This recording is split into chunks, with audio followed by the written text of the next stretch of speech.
जय श्री राम। दोस्तों, भगवान कहते हैं जीवन में कभी मौका मिले तो सारथी बनना, स्वार्थी नहीं। मैं एस्ट्रोलॉजर मदन मोहन लखोटिया मेरे यूट्यूब चैनल पर आप सब एक बार पुनः हार्दिक स्वागत करता हूं। आज बात करेंगे कुंभ राशि जनवरी 2026, 1 जनवरी 26 से 31 जनवरी 2026 तक। दोस्तों, मेरे को मालूम है कि मैं वीडियो देरी से जारी कर रहा हूं, लेकिन माफी चाहता हूं, मजबूरी है। क्या मजबूरी है? मेरी मदर हम लोगों को छोड़ के इस दुनिया से चली गई, हम अनाथ हो गए, इसीलिए देरी हो गई। दोस्तों, कुंभ राशि, हम विषय है हमारे तनाव, धन, रिश्ते, पैतृक संपत्ति, परिवार, खुशियां, जायदाद, शिक्षा, संतान, लव एंड रिलेशन, शेयर बाजार, ऋण, रोग, शत्रु, भय, पुलिस केस, अदालती मामले, मन में भय लगना, षड्यंत्रकारी लोगों का शिकार होना, व्यापार, दाम्पत्य जीवन, विवाह शादी संबंध के योग, भाग्य, नौकरी, राजनीति, लाभ, विदेश और खर्च, सभी विषयों पर बात करेंगे, लेकिन करेंगे जनवरी 2026 की। मेरे मोबाइल नंबर 9829911500। चंद्र कुंडली के अनुसार जिन लोगों की राशि कुंभ बनती है, उन लोगों को यह वीडियो समर्पित करता हूं। तो कुंभ राशि, स्वामी है शनिदेव, और शनिदेव के घर में राहुदेव बैठे हैं। राहुदेव पाप ग्रह, क्रूर ग्रह, छलिया ग्रह, मति भ्रमित करके परिणाम बदलने वाले ग्रह होने के कारण देखिए आपको मानसिक तनाव किस बात का है, क्यों है, क्या कारण है, कभी सोचा आपने? आपकी राशि में, आपके लगन में ऐसी स्थितियां बनी हुई है। पहली बात, आपको शनिदेव की 7.5 चल रही है, जिसका अंतिम चरण है। दूसरी बात, वर्तमान समय में आपके लगन में राहुदेव बैठे हैं, और राहुदेव एक खतरनाक ग्रह है, मति भ्रमित करके परिणाम बदल देते हैं। जिससे क्या होता है, जिससे बहुत कुछ उल्टा सुल्टा हो जाता है। और मैं सीधी लैंग्वेज में बोलूं तो एक युति बनी हुई है, यहां पे राहुदेव और यहां पे केतुदेव, सप्तम भाव में केतुदेव, ये व्यापार और दाम्पत्य जीवन का भाव है। इस युति के कारण क्या होता है, आपका मान सम्मान, प्रतिष्ठा, उसमें कमी, सोचने समझने की स्थितियां कमजोर, निर्णय लेने में सक्षम ना होना, बाजार और समाज में वैल्यू में थोड़ा कमी आना, बात बात पे गुस्सा आना, शारीरिक पीड़ा जैसा भी आभास होना, स्वभाव में चिड़चिड़ापन होना, माइंड ऐसे करता है क्या करूं, क्या ना करूं, क्या करना चाहिए, किससे पूछूं, किससे ना पूछूं, क्यों पूछूं, क्या पता कैसी कैसी उल्टी सुल्टी बातें इनके द्वारा आपके माइंड में पैदा की जाती है, जिसी के कारण आपको मानसिक तनाव का बार बार सामना करना पड़ने के संकेत की संभावना बनती है। और यह सब जनवरी 2026 में आपको देखना ही पड़ेगा। दूसरा भाव है कुंडली का धन का भाव, धन की आवक का, और धन का भाव यही है। कुटुंब और परिवार के लोगों का भाव यही है। पैतृक संपत्ति का भाव यही है। इस भाव में शनिदेव 7.5 के अंतिम चरण के रूप में धन के भाव में विराजमान है। किसके घर में विराजमान है? देवगुरु बृहस्पति के घर में। क्या देवगुरु बृहस्पति और शनिदेव मित्र हैं? नहीं, दोनों एक दूसरे के शत्रु हैं। तो शत्रु के घर में शनिदेव बैठ करके अपना प्रभाव दिखाने के कारण या तो धन की आवक कम होती है, या धन आने में व्यवधान हो जाता है, और जमा पूंजी खर्च करना पड़ता है। अगर जमा पूंजी नहीं है तो व्यवस्था करके खर्च करना पड़ता है। कुटुंब और परिवार के लोगों से मतभेद और मनभेद पैदा करके दूरियां बढ़ाने का काम करते हैं। कौन? शनिदेव। बहुत सारे लोगों के पैतृक संपत्ति से संबंधित विवाद भी पैदा करने के संकेतों का संभावना बनता है। बहुत सारे लोगों के गर्दन के ऊपर के हिस्सों में तकलीफों का सामना करने जैसी स्थिति की संभावना व्यक्त करता हूं। इनमें से कुछ न कुछ तो परेशानियों का सामना करना ही पड़ेगा। कुंभ राशि के लोगों को बच नहीं सकते। ये ऐसे खतरनाक ग्रह हैं जिनका परिणाम थोड़ा परेशान करने वाला होता है। मैं डरा नहीं रहा हूं, इस बात का ध्यान रहे। जो भी बोलूंगा सोच समझ के बोलूंगा, 100% खरा बोलने का प्रयास करूंगा। मेरा वीडियो देखने का मतलब क्या है? मकसद होना चाहिए। कुंडली का तीसरा तीसरे भाव के स्वामी है मंगलदेव, और मंगलदेव आपकी कुंडली के एकादश लाभ भाव में विराजमान है। जिससे क्या होता है? जिससे मंगलदेव 15 जनवरी 2026 को आपकी कुंडली के 12वें भाव में विराजमान हो जाएंगे। 12वां भाव किसका है? शनिदेव का है। मंगलदेव क्या करेंगे? यह मंगलदेव की उच्च राशि होने के कारण मंगलदेव यहां की स्थितियों को जबरदस्त मजबूत करेंगे। जिससे क्या होगा? जिससे यह भाव है खर्च और विदेश का। विदेश में रहने वाले तमाम लोग व्यापार कर रहे हैं, नौकरी कर रहे हैं या शिक्षा ग्रहण कर रहे हैं, तमाम लोगों को अच्छे लाभ के संकेत। बाकी लोगों के लिए यात्राओं के योग बनाएंगे। यात्रा देश विदेश की हो सकती है, एक राज्य से दूसरे राज्य की हो सकती है, धार्मिक हो सकती है, व्यापारिक हो सकती है, पारिवारिक हो सकती है, लेकिन यात्राओं से लाभ जैसे संकेत ही देखने को मिलते हैं। शुभ काम में, मांगलिक काम में, अच्छे कामों में, धार्मिक काम में पैसा खर्च कराने का योग भी मंगलदेव बनाएंगे। तो इसका जितना लाभ ले सकते हैं ले लें। लेकिन इनकी चौथी दृष्टि 1, 2, 3, 4 कुंडली के तीसरे भाव पर अपनी राशि मेष राशि पर पड़ने से यहां की स्थितियों में भी जबरदस्त सुधार करेंगे। क्या करेंगे? आपके साहस और पराक्रम में वृद्धि करेंगे। छोटे भाई बहनों से, मित्र लोगों से, रिश्तेदारों से संबंधों में बहुत बड़ा सुधार करेंगे। इसका जितना लाभ ले सकते हैं लेने का प्रयास करना चाहिए। दोस्तों, ऐसा मौका बहुत मुश्किल से आ रहा है, इसका लाभ लें तो ही आपके लिए बेहतर रहेगा। मंगलदेव की सप्तम दृष्टि कुंडली के छठे भाव पर पड़ेगी। छठा भाव किसका है? चंद्रदेव का घर है, कर्क राशि।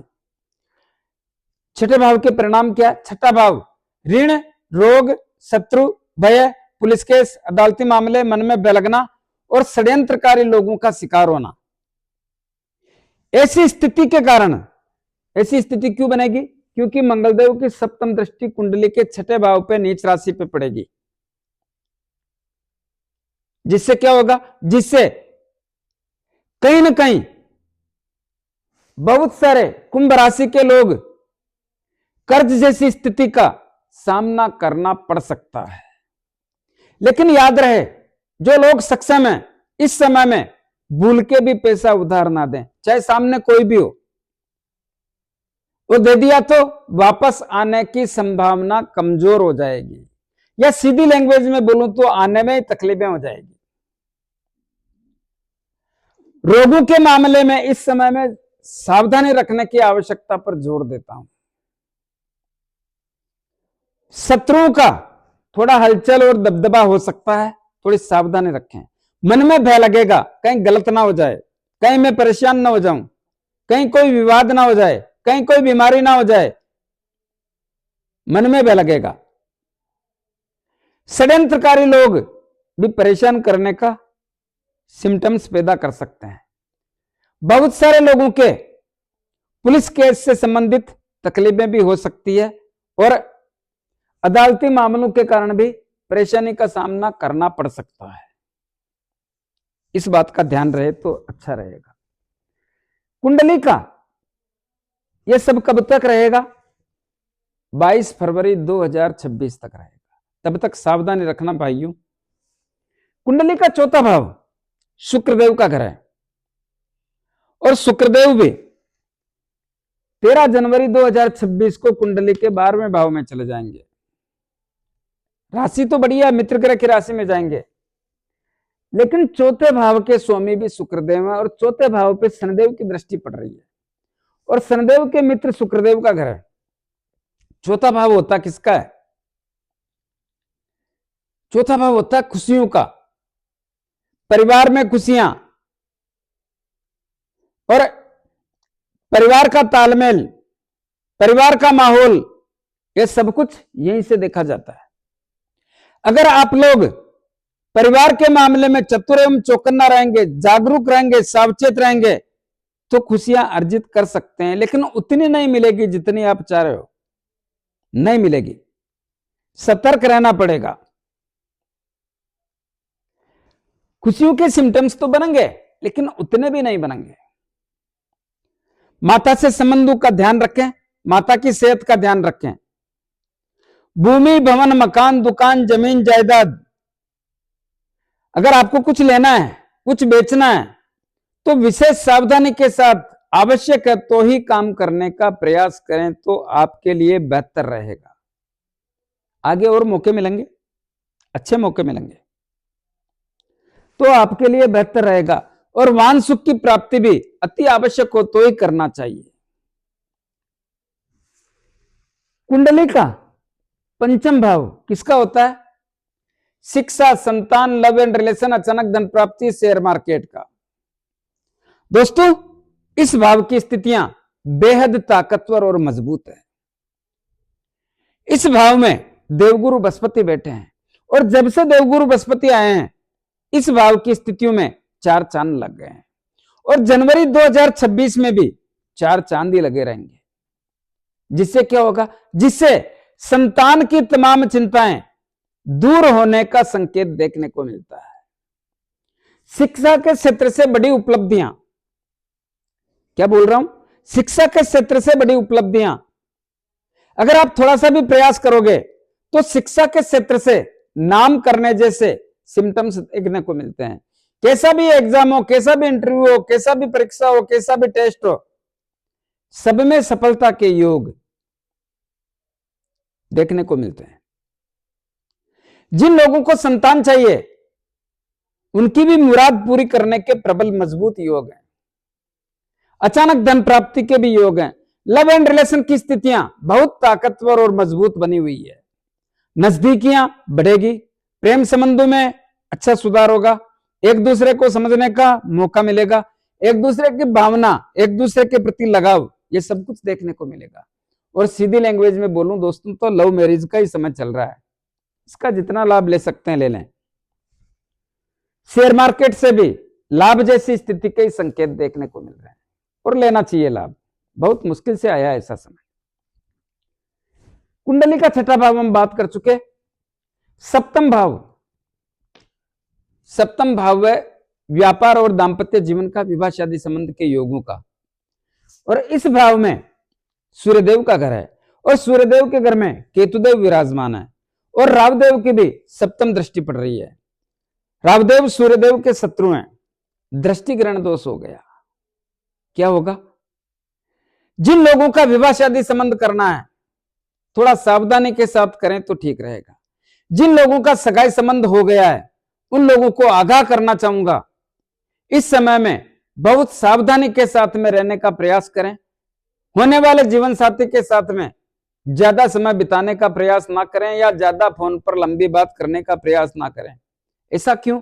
क्योंकि कहीं ना कहीं आपकी मति भ्रमित करके राहु और केतुदेव की जो युति है, आपके परिणामों को खराब या कमजोर करने के संकेतों का सिम्टम्स बनाते देर नहीं लगाएंगे। इसलिए सावधानी रखें तो बढ़िया रहेगा। व्यापार की स्थिति बढ़िया नहीं है और ना बढ़िया होगी। ऐसा क्यों? क्योंकि राहुदेव की दृष्टि पड़ रही है। क्या छोड़ते हैं राहुदेव? तो व्यापार के क्षेत्र में सावधानी और सतर्कता रखने की आवश्यकता पर जोर देता हूं। किसी भी प्रकार की लापरवाही आपके लिए महंगी पड़ सकती है। लापरवाही से बचें, व्यापार पे ध्यान दें तो आपके लिए अति उत्तम रहेगा। दाम्पत्य जीवन में अपने जीवन साथी के साथ संबंध बनाकर रखने का प्रयास करें। संबंधों में किसी भी प्रकार का तनाव और तकरार पैदा नहीं होना चाहिए। तनाव और तकरार पैदा हो गया तो दूरियां बढ़ जाएगी, संबंध खराब हो जाएंगे। और सीधी लैंग्वेज में बोलूं, ध्यान नहीं दिया और तनाव और तकरार बढ़ाने का प्रयास किया तो बाबूजी कोर्ट कचहरी होने में देर नहीं लगेगी। इस बात का ध्यान रखें। कुंडली का अष्टम भाव ठीक नहीं है। अष्टम भाव, छठा, आठवां, 12वां भाव ठीक नहीं होता है, लेकिन फिर भी थोड़ा रोगों के प्रति सावधान रहें तो बढ़िया रहेगा। कुंडली का भाग्य भाव, भाग्य इतना साथ नहीं दे रहा है, लेकिन जितना पहले कड़क था, जितना भाग्य के कारण तकलीफें हो रही थी, उससे तो नरम पड़ा है। और जितना नरम है उतना ही रहेगा, इससे ज्यादा उम्मीद भी ना रखें। ऐसा क्या हो गया? देखिए, भाग्य भाव पर राहुदेव की नवम दृष्टि पड़ रही है। नवम दृष्टि पड़ने के कारण और राहुदेव पाप ग्रह होने के कारण यहां की स्थितियों को खराब और कमजोर करके भाग्य से बनते हुए कामों में अवरोध पैदा करते हैं, लक्ष्य प्राप्ति से दूर करते हैं। तो फिर पहले से नरम कैसे हो गया? यहां पर देवगुरु बृहस्पति 1 2 3 4 5 पंचम दृष्टि डाल रहे हैं। देवगुरु बृहस्पति बहुत अच्छे ग्रह होते हैं। देवगुरु बृहस्पति के प्रभाव के कारण जितना सहयोग दे सकते हैं उतना दे करके आपके भाग्य को मजबूत करने का प्रयास करते हैं। इसीलिए बोल रहा हूं, पहले के बजाय आपका भाग्य नरम होने के संकेत देखने को मिलते हैं। जो भी करें सोच समझ के करें, आपके लिए बेहतर रहेगा। कुंडली का दसम भाव कर्म और कैरियर का होता है। कर्म और कैरियर के क्षेत्र में स्थितियां आपकी पहले से बेहतर और मजबूत बनी हुई है, और अभी मजबूती के सिम्टम्स ही देखने को मिल रहे हैं। मैं जानता हूं पहले आपके बॉस लोगों से, साथ में काम करने वाले लोगों से रिश्ते ठीक नहीं थे। अब यहां की स्थितियां बेहद ताकतवर और मजबूत है, जिससे क्या होगा? बॉस लोगों से, साथ में काम करने वाले लोगों से संबंधों में बहुत बड़ा सुधार होगा। यह संबंध मजबूत ही मान के चलना चाहिए। इस समय में किसी भी प्रकार से काम का दबाव और काम का तनाव होने के संकेत देखने को नहीं मिल रहा है। अगर आप प्रयास करोगे तो इस समय में आपके रुके हुए काम तो होंगे ही होंगे, लेकिन प्रमोशन भी होने का, ट्रांसफर भी होने का और मनपसंद जगह मिलने का बहुत बड़ा मजबूत योग चल रहा है। इसका जितना लाभ ले सकते हैं लेने का प्रयास करना चाहिए। और सीधी लैंग्वेज में बोलूं तो बहुत सारे लोगों को जो अपने काम की ईश्वर के समान पूजा करते हैं, उन लोगों को एक से अधिक जिम्मेदारी मिलने के सिम्टम्स भी देखने को मिल रहे हैं। और क्या हो सकता है? जो लोग राजनीति में जुड़े हुए हैं उन लोगों को भी जबरदस्त लाभ मिलने की संभावना व्यक्त करता हूं। जिन लोगों के सरकारी काम अटके हुए हैं, तमाम काम होने के प्रयास देखने को, प्रयासों से सफलता मिलेगी। देखिए, तमाम काम होने के योग तो बने हुए हैं, लेकिन प्रयास करें। पिता की सेहत बढ़िया होगी, पिता से संबंध बढ़िया होंगे, पिता के व्यापार में लाभदायक स्थिति का आभास होता है। कुंडली का एकादश लाभ भाव बहुत अच्छा और मजबूत है। एकादश लाभ भाव के स्वामी कौन है? देवगुरु बृहस्पति।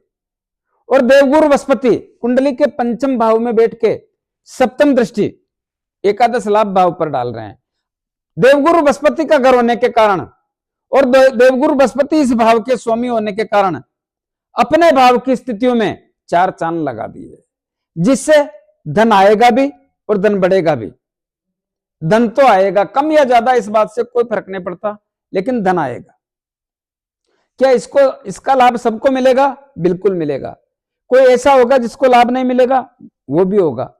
ऐसा व्यक्ति कौन होगा? जिनकी कुंडली में देवगुरु बृहस्पति की स्थिति ठीक नहीं है, उनको लाभ नहीं मिलेगा। और क्या हो सकता है? बड़े भाई, भाभी, चाचा, ताऊ से रिश्ते मजबूत होंगे। इसका जितना लाभ ले सकते हैं लेने का प्रयास करें। दोस्तों, 12वें भाव के परिणाम में आपको बता चुका, कुछ उपाय बताना चाहूंगा। क्या उपाय करें?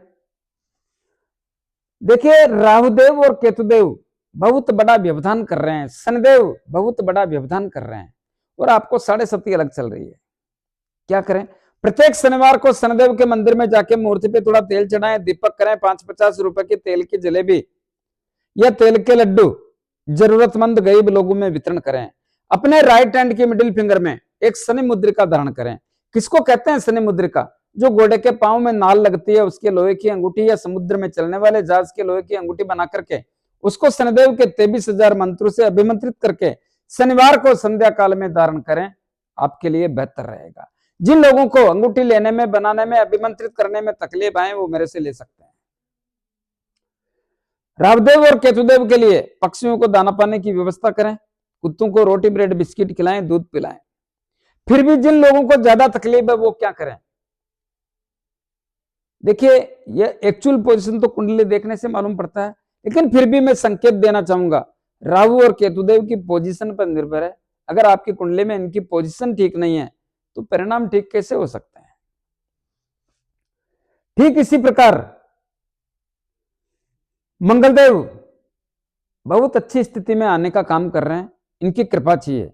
प्रतिदिन हनुमान जी के दर्शन करें, 5 बार हनुमान चालीसा बोलें, मंगलवार शनिवार हनुमान जी की लाल गुलाब के पुष्प चढ़ाएं और 6 महीने में अपने घर की तरफ से सिंदूर का चोला करें।